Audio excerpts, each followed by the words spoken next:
이게 뭐야? 아이고 냄새야. 도대체 여기다가 뭘 담았던 거야? 하하, 똥단지네 똥단지. 재민 오빠의 구두 끝이 항아리를 걷어찼습니다. 낡은 장독이 기울어지며 덜컹거렸고 그 안에서 퀴퀴한 냄새가 올라왔어요. 우에, 냄새 좀 봐. 재혁 오빠가 코를 막으며 뒷걸음질 쳤습니다. 수진아, 이거 너 혼자 관리해. 우리는 이런 쓰레기 관심 없으니까. 제 앞에는 2,400개의 장독 항아리가 빼곡히 늘어서 있었어요. 충청도 산골, 어머니가 평생 살던 폐가의 마당이었습니다. 형님, 그냥 갑시다. 여기 있으면 옷에 냄새 벨 것 같아요. 재민 오빠가 인상을 찌푸리며 일어섰습니다. 수진아, 너 각서 썼지? 이 똥단지들로 우리한테 민폐 끼치지 마. 알았지? 네. 제 목소리는 겨우 나왔어요. 명품 세단이 흙먼지를 일으키며 떠났습니다. 저는 그 뒷모습을 멍하니 바라보다가 무릎이 꺾이며 주저앉았어요. 9년을 어머니를 모셨는데 제가 받은 건 냄새나는 항아리 2,400개 뿐이었습니다. 구독, 좋아요 눌러주시고 댓글에 건강이라고 적어주시면 늘 건강하고 행복이 가득하실 거예요. 그럼 오늘의 이야기 시작하겠습니다. 2024년 11월 15일 금요일, 어머니가 돌아가셨어요. 빈손은 한산했습니다. 영정 속 어머니는 무표정했고 국화꽃 향기만 진하게 퍼져 있었어요. 저는 관 앞에 무릎을 꿇고 앉아 있었습니다. 어머니, 9년이었어요. 2015년 어머니가 치매 진단을 받았습니다. 처음엔 작은 것부터였어요. 수진아, 오늘이 무슨 요일이더라? 어머니, 오늘 아침 드셨어요? 내가? 언제? 1시간 전 식사도 기억 못 하셨습니다. 그러다 점점 심해졌어요. 당신 누구야? 왜 남의 집에 들어와? 어머니가 저를 보고 소리를 지르셨습니다. 빗자루를 들고 저를 때리려 하셨어요. 어머니, 저예요. 수진이요.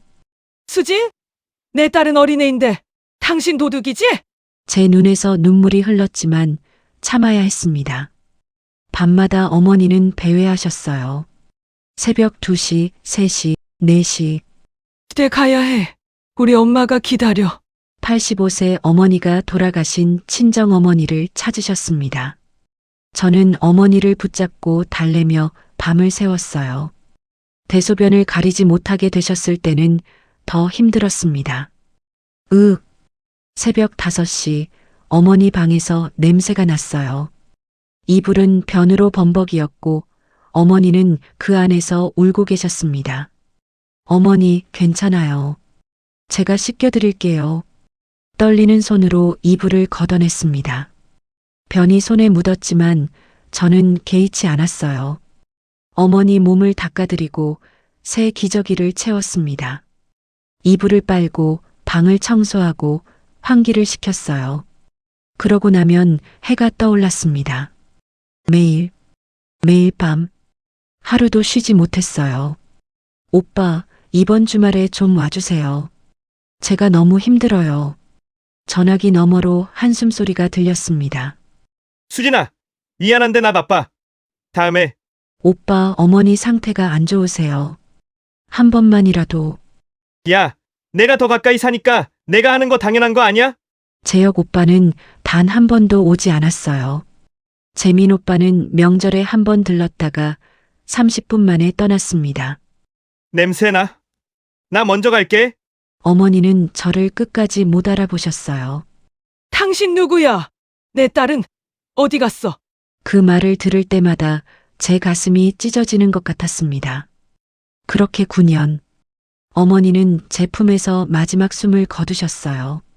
사무제가 끝나고 최정훈 변호사가 유언장을 펼쳤습니다. 고인의 유언에 따라 재산을 분배하겠습니다. 장남 이재혁 씨, 대전 중구 소재 상업용 빌딩 1동. 시가 100억 원. 재혁 오빠가 만족스럽게 고개를 끄덕였어요. 차남 이재민 씨, 청주 흥덕구 소재 상업용 빌딩 1동. 시가 100억 원. 재민 오빠도 미소를 지었습니다. 막내딸 박수진 씨. 최 변호사가 잠시 멈췄어요. 충청남도 부여군 소재 9억 일체와 마당의 전통 장독 항아리 2,400개. 네. 시가 추정 약 2억 원입니다. 그리고 터져나온 웃음소리. 푸아! 장독 항아리? 2,400개! 재민 오빠가 배를 잡고 웃었습니다. 어머니, 진짜 센스 있으시네. 9년 시중 들었더니 똥단지야 주시고. 재혁 오빠는 웃지 않았지만 제 어깨에 손을 올리며 말했어요. 수진아, 어머니가 평생 아들 위주로 사셨잖아. 그래도 뭐라도 준 거 감사해야지. 감사하라고요? 200억대 2억. 이게 9년의 값이라고요? 참. 수진아, 그 장독 항아리 관리각서 좀 써줘. 재혁 오빠가 서류를 내밀었습니다. 냄새나고 곧 무너질 것 같던데. 나중에 사고 나면 우리가 책임져야 되잖아. 여기 도장만 찍어. 우리 바빠. 재민 오빠가 제 등을 떠밀었어요. 저는 떨리는 손으로 도장을 찍었습니다. 잘했어. 그럼 우린 간다. 재민 오빠가 나가면서 항아리 하나를 발로 찼어요. 쿵. 똥단지야 맞고 평생 살아라. 그들은 그렇게 떠났습니다. 저는 멍하니 서류를 바라봤어요. 상속 재산 분할협 비서. 그리고 다음 날 저는 충청도 폐가로 향했습니다. 마음속에는 씁쓸함과 억울함만이 남았어요. 충청도 부여. 폐가는 생각보다 더 처참했습니다. 문틀은 썩어 있었고 지붕 여기저기엔 구멍이 뚫려 있었어요. 마루에는 먼지가 두껍게 쌓여 있었고 부엌 찬장은 텅 비어 있었습니다. 남편 없이 두 아들 키우느라 어머니 모시느라 저는 일을 제대로 할 수 없었습니다. 정부 지원금과 어머니 연금으로 근근히 버텼어요. 물도 안 나왔습니다. 저는 마당에 우물로 가서 녹슨 펌프질을 했어요. 끽끽 소리와 함께 겨우 물이 나왔습니다. 그 물로 라면을 끓였어요. 후루룩. 국물이 목으로 넘어가며 따뜻함이 퍼졌지만 눈물이 함께 흘러내렸습니다. 어머니. 문득 20년 전 기억이 떠올랐습니다. 남편이 교통사고로 세상을 떠난 날이었어요. 엄마 아빠는 언제 와? 8살 큰아들이 물었습니다. 저는 대답할 수 없었어요.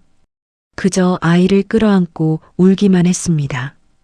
그때 어머니가 오셨어요. 수진아. 어머니는 아무 말 없이 제 등을 토닥여 주셨습니다. 괜찮아. 엄마가 있잖아. 우리 같이 이겨내자. 그날부터 어머니는 매일 반찬을 만들어 오셨어요.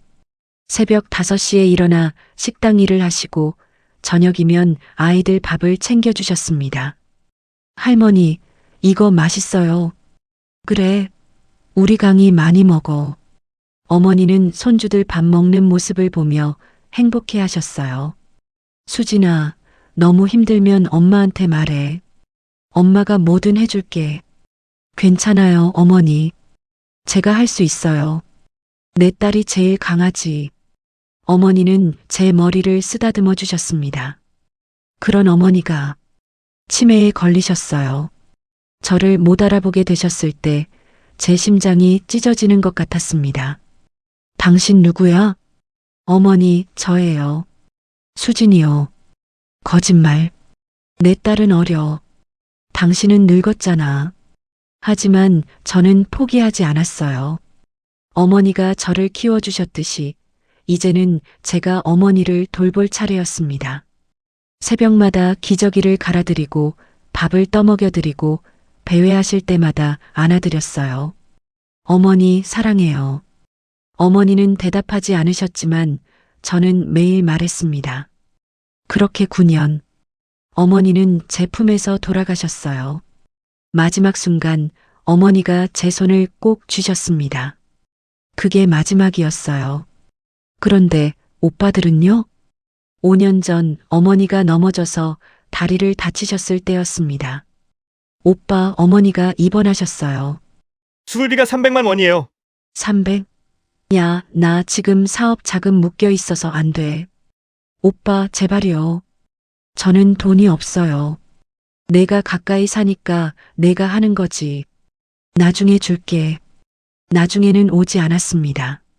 저는 제 적금을 깨서 수술비를 냈어요. 3년 전 어머니가 폐렴으로 중환자실에 입원하셨을 때도 마찬가지였습니다. 오빠들, 제발 한 번만이라도 와주세요. 어머니가 위험해요. 수진아, 우리도 바쁘다고. 내가 잘 돌봐. 재혁 오빠는 그때 제주도 골프 여행 중이었어요. 재민 오빠는 친구들과 술 마시고 있었습니다.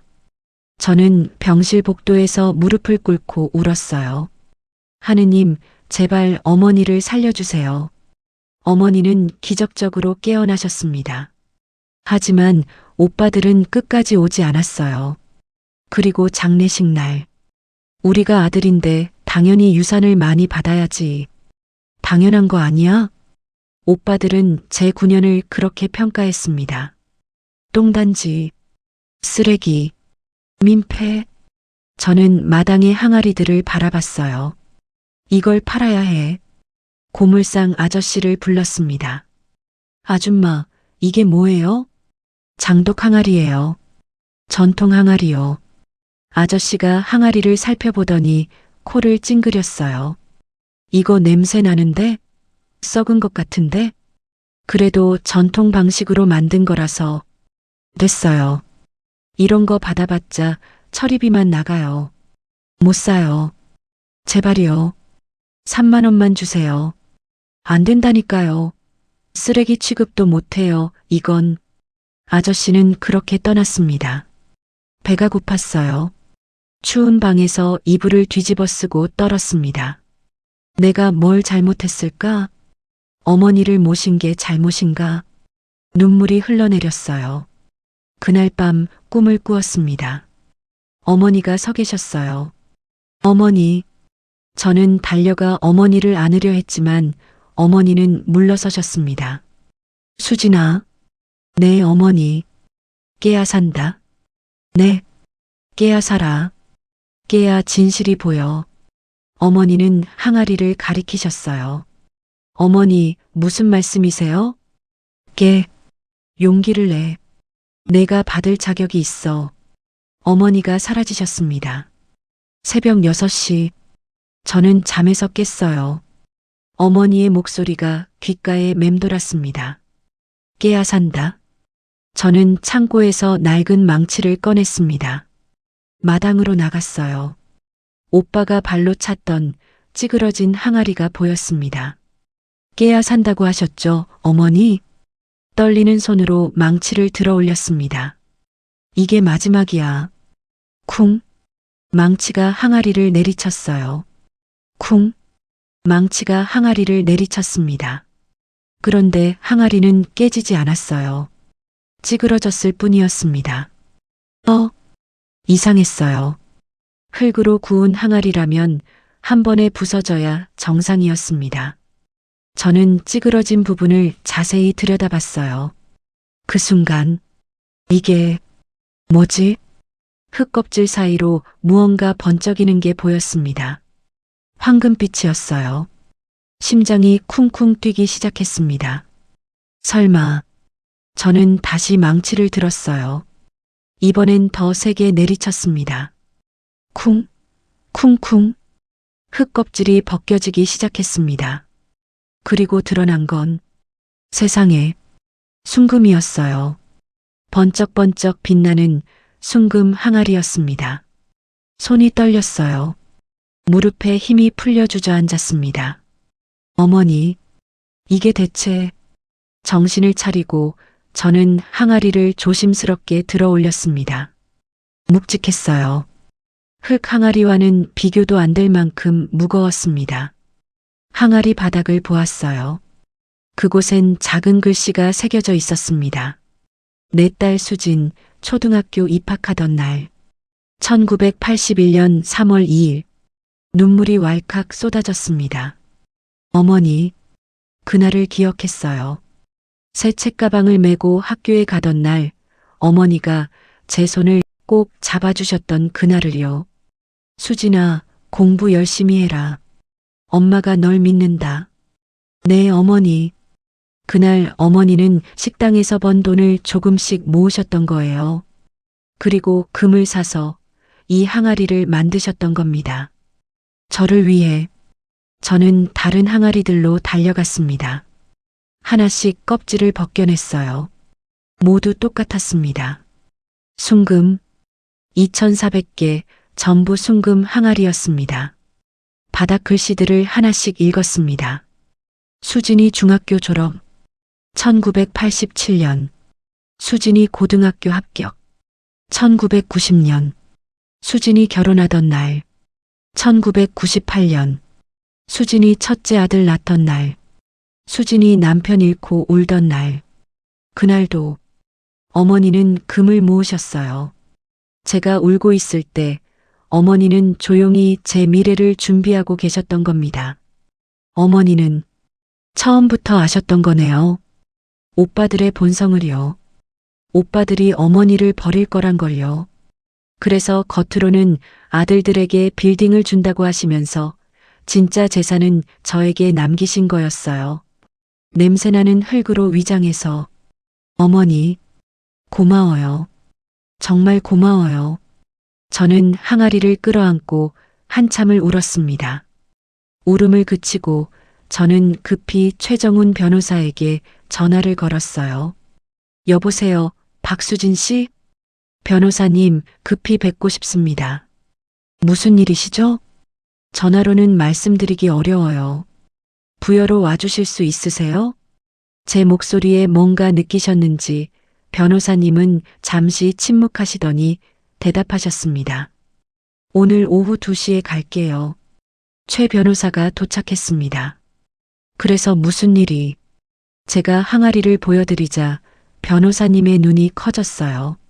이게 순금? 네. 2400개 전부요. 변호사님은 항아리를 들어 올려 보시더니 바닥에 글씨를 읽으셨습니다. 어머님이. 네. 어머니가 평생 모으신 거예요. 변호사님의 눈가가 붉어졌습니다. 박수진 씨, 어머님은 5년 전에 저를 찾아오셨어요. 네. 저한테 이렇게 말씀하셨죠. 변호사님, 제가 머지않아 치매로 제 정신을 잃을 거예요. 그 전에 제 딸을 지켜줄 방법을 만들어주세요. 변호사님은 서류 가방에서 낡은 봉투를 꺼냈습니다. 이건 어머님이 제게 맡기신 편지예요. 수진 씨가 항아리의 비밀을 발견하면 전해드리라고 하셨습니다. 떨리는 손으로 편지를 받았어요. 내 딸 수진아, 이 편지를 읽고 있다면 넌 이미 항아리의 비밀을 알았겠구나.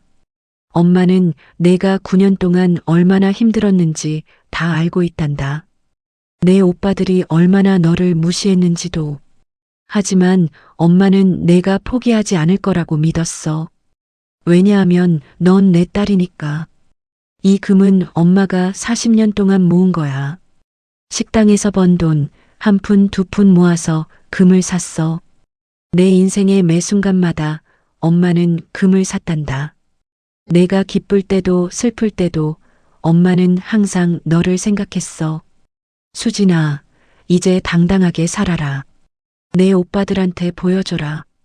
진짜 효도가 뭔지, 진짜 사랑이 뭔지. 엄마는 내가 자랑스럽단다. 사랑한다, 내 딸. 엄마가. 편지가 눈물로 젖었습니다. 한참을 울고 나서 저는 변호사님께 물었어요. 변호사님, 이제 어떻게 해야 할까요? 변호사님은 차분하게 말씀하셨습니다.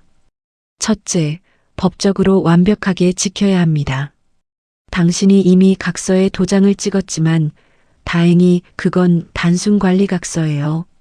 소유권과는 무관합니다. 그럼 오빠들이 뺏어갈 수 없나요? 부합의 법리에 따르면 토지에 정착된 물건은 토지 소유자의 것입니다. 항아리는 이미 당신 소유예요. 하지만 오빠들이 가만히 있지 않을 것 같아요. 변호사님이 미소를 지으셨습니다. 그래서 제안이 있습니다. 당신 오빠들에게 먼저 소문을 내는 겁니다. 소문이요? 네. 충청도 폐가에서 수천억 원대 유물이 발견됐다고요. 그럼 당신 오빠들이 먼저 달려올 겁니다. 그리고요? 그때 우리가 준비한 카드를 꺼내는 거죠. 법적으로 완벽하게. 저는 고개를 끄덕였어요. 오빠들, 이제 곧 알게 될 거예요. 진짜 똥단지가 누군지. 일주일 후, 최 변호사님의 계획대로 소문이 퍼지기 시작했습니다. 충청도 부여에서 어마어마한 유물이 발견됐대요. 수천억 원대 순금 항아리래요. 조선시대 왕실 유물일 거라던데 변호사님이 의도적으로 강남 사모님들 사이에 흘린 소문이었어요. 그 소문은 빠르게 퍼졌습니다. 그리고 사흘째 되는 날, 급브레이크 소리와 함께 2대의 차가 마당에 들이닥쳤습니다. 재혁 오빠와 재민 오빠였어요. 수진아. 재혁 오빠가 차에서 내리자마자 소리쳤습니다. 이게 무슨 소리야? 항아리가 순금이라고? 재민 오빠도 황급히 뛰어왔어요. 야, 수진아. 이거 진짜야? 두 오빠의 눈은 충혈되어 있었습니다. 밤새 달려온 게 분명했어요. 저는 마당에서 항아리를 닦고 있었습니다. 네, 오빠들. 순금이에요. 뭐? 재민 오빠가 항아리로 달려들었어요. 이게 진짜 금이야? 그는 항아리를 들어 올리려다가 무게에 놀라 떨어뜨렸습니다. 쿵. 세상에. 이게 전부 금이라고? 재혁 오빠가 항아리 바닥을 보더니 얼굴이 하얗게 굳어졌어요. 이재혁 중학교 입학? 1979년. 이건 어머니가 나를 위해. 하지만 그 감동은 1초도 가지 않았습니다. 좋아. 그럼 이제 다시 나눠야지. 재민 오빠가 소리쳤어요. 뭐? 야, 수진아. 이건 어머니 돈으로 만든 거잖아. 그럼 우리도 권리가 있어. 오빠, 그게 무슨 말씀이세요? 재혁 오빠가 제 앞을 가로막았습니다. 수진아, 우리 합리적으로 생각하자. 항아리 한 개에 3천만 원이면 2,400개면 720억이야. 그건 제가 상속받은 거예요. 상속? 우린 각각 100억씩밖에 못 받았는데 넌 700억을 받았어? 이게 말이 돼? 오빠 유언장에 명시된 거잖아요. 유언장? 그건 착오야. 어머니가 아들에게 이러실 수 없지. 재민 오빠가 제 팔을 거칠게 잡았어요. 야, 수진아. 좋게 말할 때 우리랑 협의해. 알았지? 오빠, 손 놓으세요. 저는 팔을 빼내며 소리쳤습니다. 오빠들, 이거 보세요. 저는 주머니에서 서류를 꺼냈어요. 이게 뭔데? 오빠들이 저한테 쓰게 한 각서예요. 장독 항아리는 박수진이 책임지고 관리하며 형제들에게 일체 민폐를 끼치지 않는다. 기억나세요? 재혁 오빠의 얼굴이 일그러졌습니다. 그건 단순 관리 각서일 뿐이야. 아니에요. 이건 상속 재산 분할 협의서예요. 법적으로 유효합니다. 뭐? 재민 오빠가 서류를 낚아채려 했지만 저는 재빨리 뒤로 물러났어요. 오빠들, 이제 그만 돌아가세요. 인연이 진짜. 재민 오빠가 제 머리채를 잡았습니다. 내가 감히 우릴 속였어? 착한 척 하더니 뒤에서 이런 짓을 하고 있었어? 오빠 놓으세요. 재혁 오빠가 말렸어요. 재민아, 진정해. 폭력은 안 돼. 하지만 그의 눈빛은 차가웠습니다. 수진아, 내가 법을 믿는다면 우리도 법으로 가자. 법이요? 그래. 이건 명백한 착오에 의한 계약이야. 어머니가 이게 금인 줄 아셨다면 절대 이렇게 불공평하게 나누지 않으셨을 거야. 오빠, 그건. 게다가 이 금은 어머니 재산으로 만든 거잖아. 원천이 어머니 돈이면 우리도 상속권이 있어. 재민 오빠가 거들었어요. 맞아. 법원 가자. 법원. 우리 변호사 선임할 거야. 대형 로펌으로. 제 가슴이 철렁 내려앉았습니다. 법원? 정말 빼앗길 수도 있는 거야? 오빠들이 떠나고 저는 떨리는 손으로 최 변호사님께 전화를 걸었어요. 변호사님, 오빠들이 법원 간대요. 예상했습니다. 차고 계약이랑 부당이득 주장하겠죠. 그럼 정말 뺏길 수도 있나요? 박수진 씨, 변호사님의 목소리는 차분했습니다. 어머님과 제가 5년 전부터 준비한 게 뭐겠어요? 네. 어머님은 치매 걸리시기 전에 이미 모든 걸 완벽하게 준비하셨습니다. 그들이 어떻게 나올지 다 아셨어요. 그게 무슨 말씀이세요? 조금만 기다리세요. 때가 되면 모든 걸 보여드릴게요. 전화를 끊고 저는 마당의 항아리들을 바라봤습니다. 어머니, 대체 어떤 준비를 하신 거예요? 그날 밤 11시, 낌새가 이상했어요. 마당에서 소리가 들렸습니다. 삐걱. 저는 조용히 일어나 창문을 열었어요. 이 새끼, 조용히 좀 해. 형님, 무거워서 그래요. 재민 오빠였습니다. 그는 트럭을 몰고 와서 항아리들을 몰래 싣고 있었어요. 일단 100개만 싣고 가자. 나머지는 내일. 제 심장이 두근거렸습니다. 저 사람들, 도둑질 하려는 거야? 저는 급히 휴대폰을 꺼내 최 변호사님께 문자를 보냈어요. 오빠들이 항아리 훔쳐가려 해요. 3분 후 변호사님께서 답장을 보내셨습니다. 그대로 두세요. 경찰이 가고 있습니다. 경찰? 저는 창문 너머로 오빠들을 지켜봤어요. 어둠 속에서 탐욕에 눈먼 두 형제가 항아리를 훔치고 있었습니다. 어머니, 보고 계세요? 오빠들이 결국 이 지경까지 왔어요. 저는 창문 너머로 오빠들을 지켜보고 있었습니다. 재민 오빠가 항아리를 트럭에 실으려 하는 순간 저는 밖으로 뛰쳐나갔어요. 오빠, 그만하세요. 인연이. 재민 오빠가 돌아섰습니다. 그의 눈에는 광기가 서려 있었어요. 야, 수진아.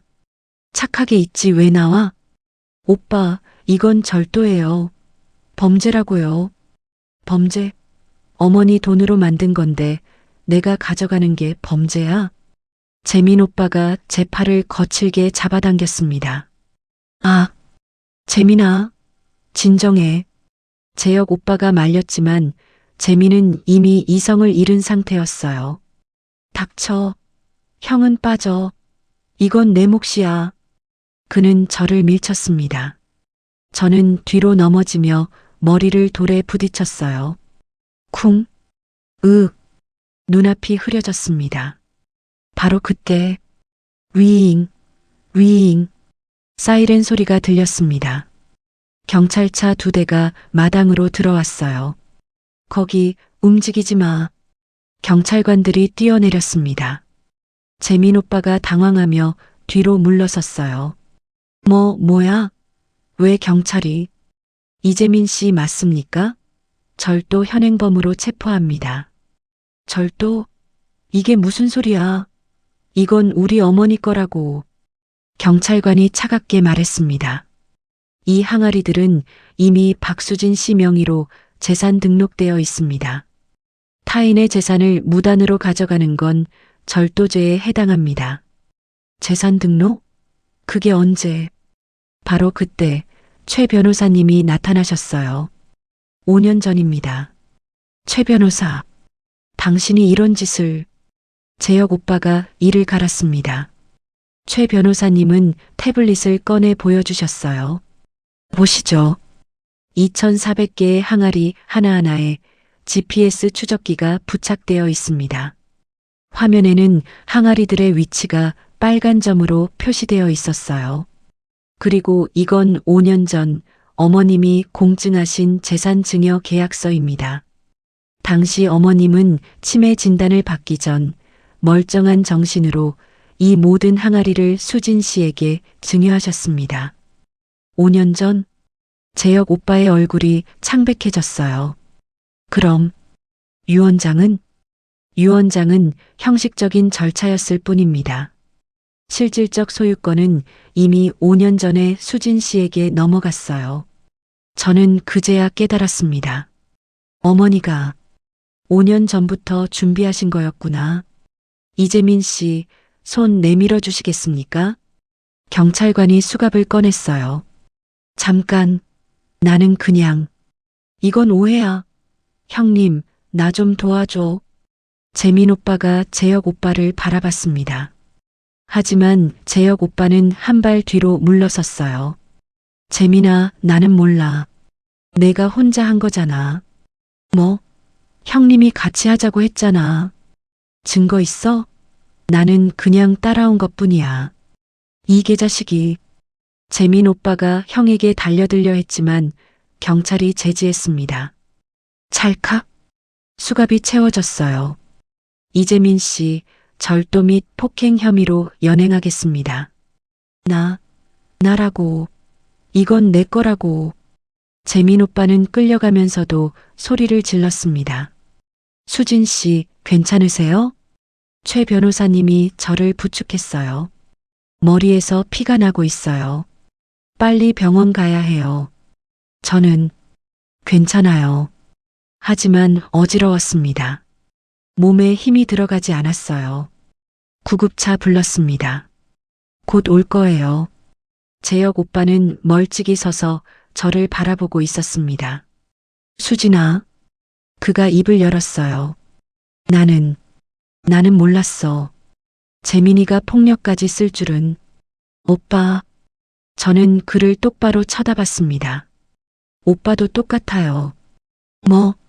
폭력을 쓰지 않았을 뿐 마음속으로는 똑같은 생각하셨잖아요. 제 걸 빼앗으려는. 재혁 오빠는 대답하지 못했어요. 구급차가 도착했습니다. 응급실. 의사 선생님이 제 머리를 꿰매주셨습니다. 다행히 큰 부상은 아니에요. 며칠 쉬면 괜찮을 거예요. 감사합니다. 침대에 누워 천장을 바라봤어요.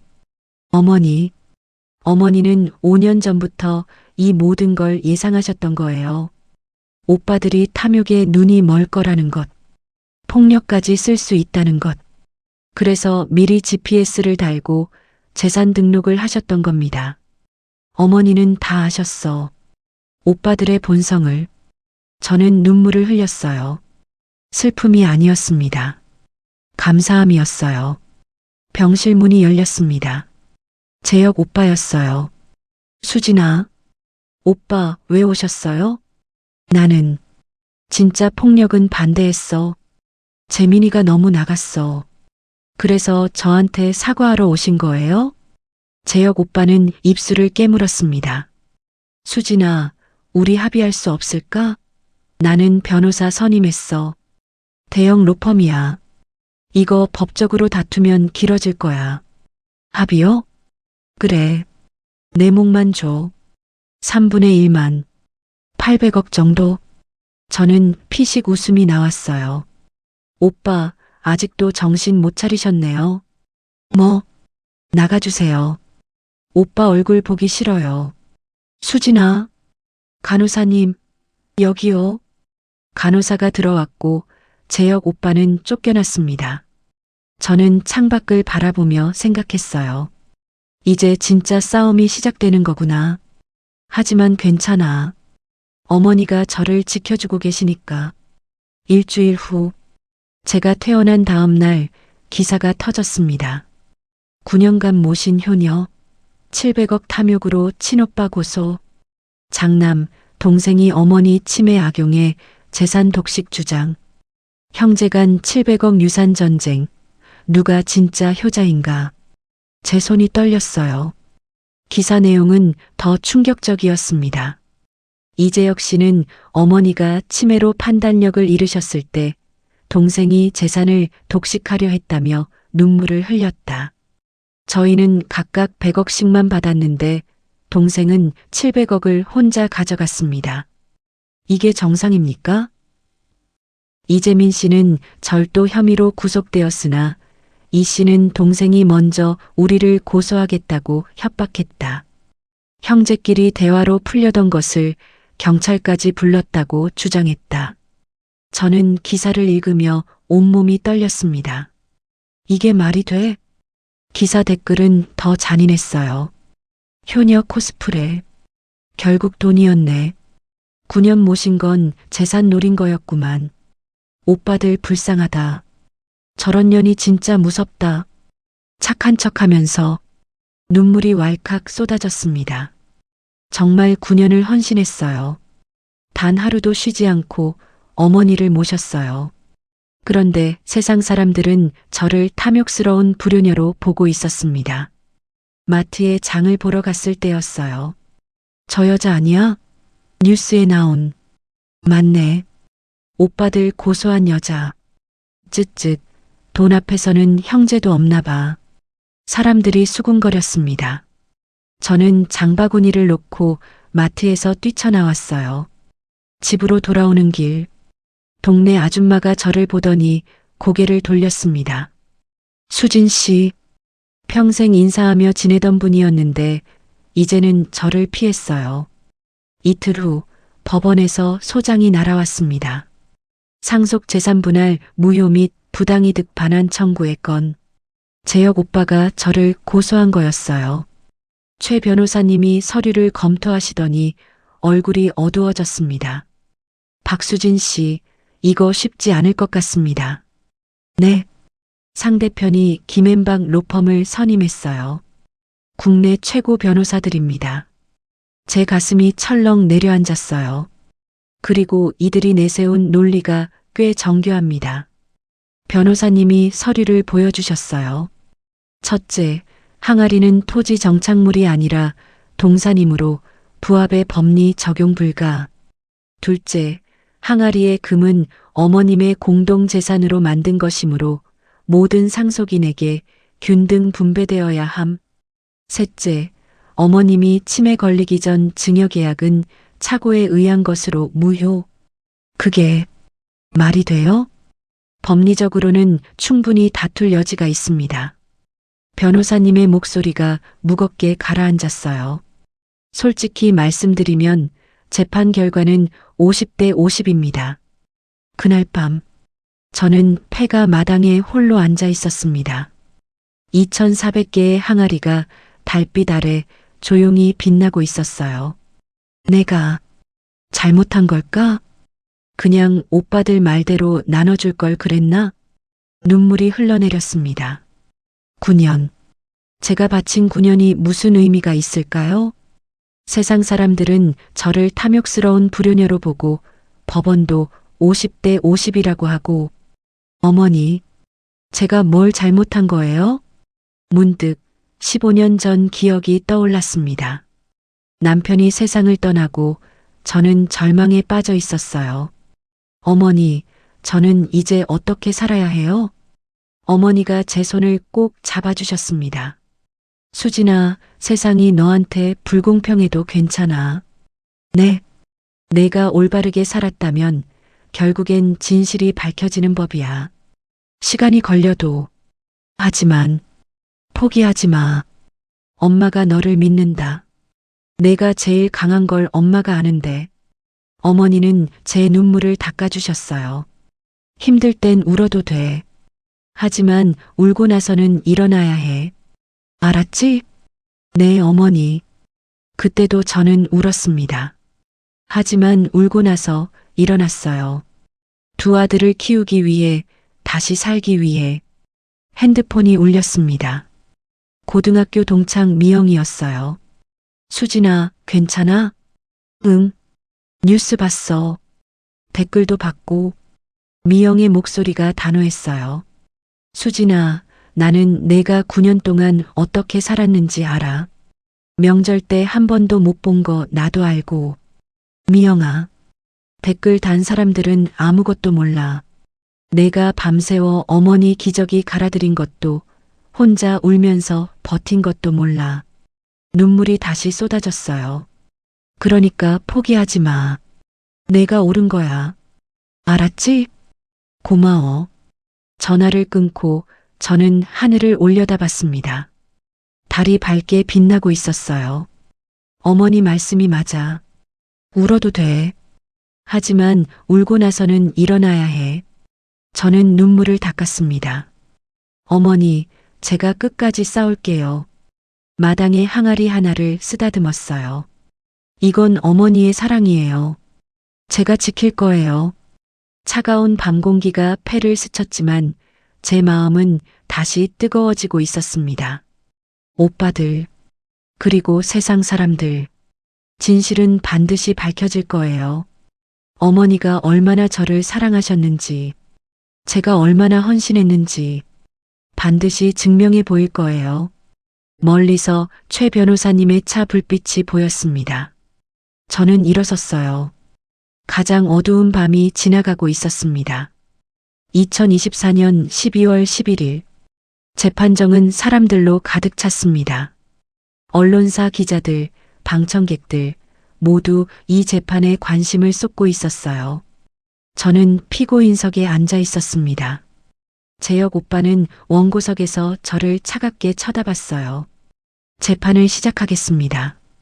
재판장의 목소리가 울렸습니다. 재혁 오빠 측 변호사가 일어섰어요. 김앤장의 박 변호사, 50대 중반의 냉철한 인상이었습니다. 재판장님, 이 사건의 핵심은 명백합니다. 피고 박수진은 어머님의 치매를 악용해 700억 원 상당의 재산을 독식했습니다. 항아리는 토지 정착물이 아닌 동산입니다. 따라서 부합의 법리는 적용될 수 없습니다. 게다가 이 금은 고인의 평생 재산으로 조성된 것입니다. 당연히 모든 상속인에게 균등 분배되어야 합니다. 박 변호사는 서류를 들어 올렸어요. 5년 전 증여계약? 그것은 착오에 의한 것입니다. 고인께서 항아리가 700억 원 가치라는 걸 아셨다면 절대 이런 불공평한 증여를 하지 않으셨을 겁니다. 재판정이 웅성거렸습니다. 저는 숨이 막혔어요. 이렇게 당할 수는 없어. 그때 최 변호사님이 일어나셨습니다. 재판장님, 원고 측 주장은 근본적으로 잘못되었습니다. 변호사님은 태블릿을 켰어요. 첫째, 이것은 단순 증여가 아닙니다. 5년 전 고인께서는 법원에 사전증여계약서를 정식으로 등록하셨습니다. 사전증여계약서? 재판장이 물었습니다. 네. 고인께서는 치매 진단을 받기 석 달 전 정신이 온전하실 때 이 계약을 체결하셨습니다. 정신과 전문의의 감정서도 첨부되어 있습니다. 변호사님이 서류를 제출했어요. 둘째, 이건 단순한 증여가 아닙니다. 고인께서 박수진 씨를 위해 40년간 금을 모으신 이유가 있습니다. 그게 뭡니까? 9년간의 수발입니다. 변호사님이 스크린을 켰습니다. 화면에 어머니가 나타났어요.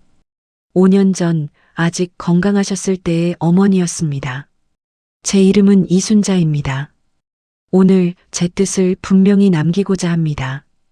어머니의 목소리가 재판정에 울렸어요. 저는 치매에 걸릴 것을 압니다. 의사 선생님이 말씀하셨어요. 그래서 정신이 온전할 때 이 영상을 남깁니다. 제 딸 수지는 평생 저를 위해 살았습니다. 남편 잃고도 혼자 아이들 키우면서도 저를 버리지 않았습니다. 눈물이 흘러내렸습니다. 하지만 제 아들들은 다릅니다. 어머니의 목소리가 차가워졌어요. 재혁은 제 돈으로 사업했지만 횡령했습니다. 재미는 사기를 쳤습니다. 증거는 최정훈 변호사에게 다 맡겨뒀습니다. 재혁 오빠의 얼굴이 하얗게 변했어요. 그래서 저는 결정했습니다. 제 진짜 재산은 수진에게 줍니다. 아들들에게는 겉으로 보이는 빌딩만 주겠습니다. 수진아, 엄마가 미안하다. 평생 너한테 잘해주지 못했어. 이제라도 보답하고 싶구나. 영상이 끝났습니다. 재판정은 조용했어요. 최 변호사님이 다시 서류를 제출했습니다. 재판장님, 이재혁 씨의 횡령 증거입니다. 5년 전 어머님의 청담동 아파트 관리비 6천만 원을 개인 용도로 사용했습니다.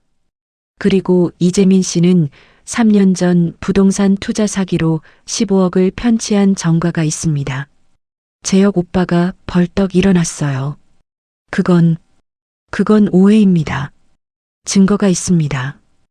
은행 거래 내역, 피해자 진술서 모두요. 재혁 오빠는 주저앉았습니다. 그는 무너져 내리며 울기 시작했어요. 나는 탐욕스러운 놈이에요. 수진이가 옳았어요. 재판장이 망치를 들었습니다. 판결을 선고하겠습니다. 쿵. 원고의 청구를 기각합니다. 피고 박수진의 소유권을 인정합니다. 재판을 마치겠습니다. 저는 그 자리에 주저앉았어요. 이겼다. 어머니, 감사합니다.